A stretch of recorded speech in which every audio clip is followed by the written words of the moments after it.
everybody, welcome back. My name is Abby. I'm with Fitness is Medicine. Today we're going to do another great workout you can do in your home. Today I'm not going to have you use any equipment except for a chair.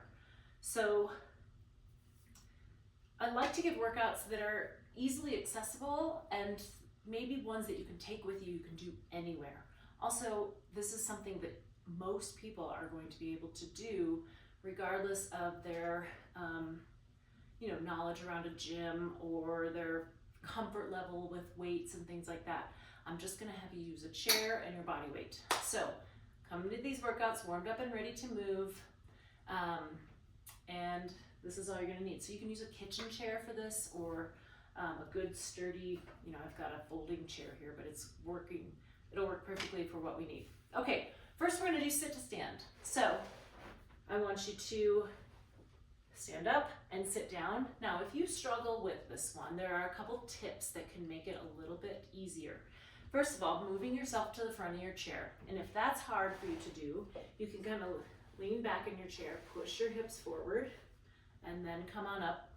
Next, you want to bring those feet back so that when you go to stand up, you are transferring your weight to your feet, right? So if your feet are out here away from you, you have to transfer your weight from here all the way out there. And that can be really hard. And that can be something that may be challenging, like when you're getting off of a deep sofa or, like a soft chair. So this is another tip you can use for that.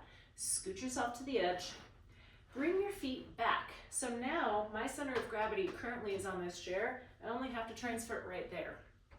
So thinking about pushing through your heels to bring you up, and then you can stagger your feet just a little bit too. I mean, it's only like that much.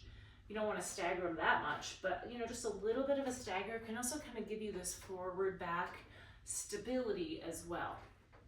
Or if you have knee pain in one or the other knees, bring that knee with the knee pain a little bit forward, just a little bit, and it can make a big difference. So then I'm also transferring my weight sort of with this staggered stance a little bit.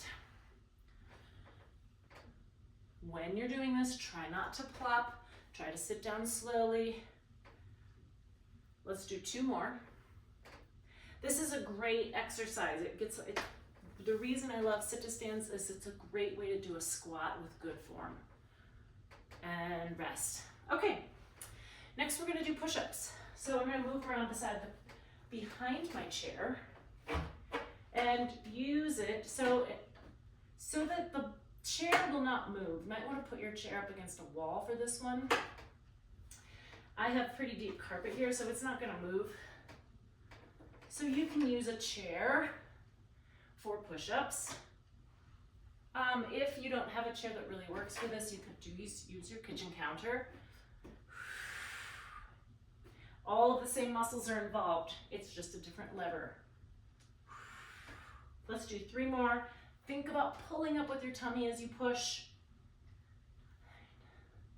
And 10. Okay, good.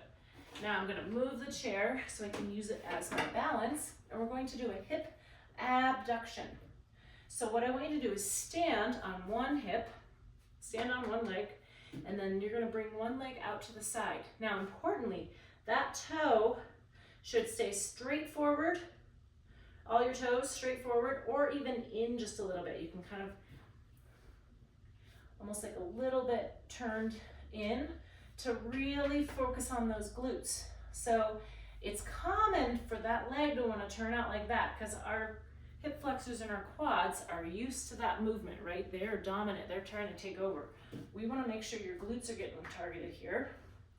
And then the other thing to think about is this side is standing and holding you, so this side is also going to get tired, but you want to make sure that standing up nice and tall, not slumping over like that. If you are, then you're going to notice it's going to be hard to bring that leg out to the side. Now we're going to switch sides. So you can use that chair for balance. I just want to show you exactly what I'm doing. This side is staying up tall. This side is turned in a little bit. And then also, it's not such a huge movement that you're bringing it way out here. I have, Some of you are overachievers. You want to get the maximum benefit. It's a small movement. It does not have to be large, and you're actually going to get more benefit from that smaller movement. And rest. Okay, the next one is calf raises. So going up and down on your tiptoes. And I want you to use the chair because it can enable you to go up as high as you can and then lower slowly. If you're not using the chair and you're trying to do it with balance, many times I don't get a lot of range of motion with that, and I want as big a range of motion as possible here. You're working your toes, you're working your feet, you're working your ankles, your calf muscles right here. This is an important one for balance, so you really want to strengthen these muscles. And this is something you can do anytime. You know, if you're waiting for your coffee to percolate, you're waiting for your teapot to, or your toast, or whatever. You know, there's a lot of things that we do that we could incorporate just a little bit of movement. But I want you to hang on to get the maximum range of motion as you can with these heel raises, calf raises.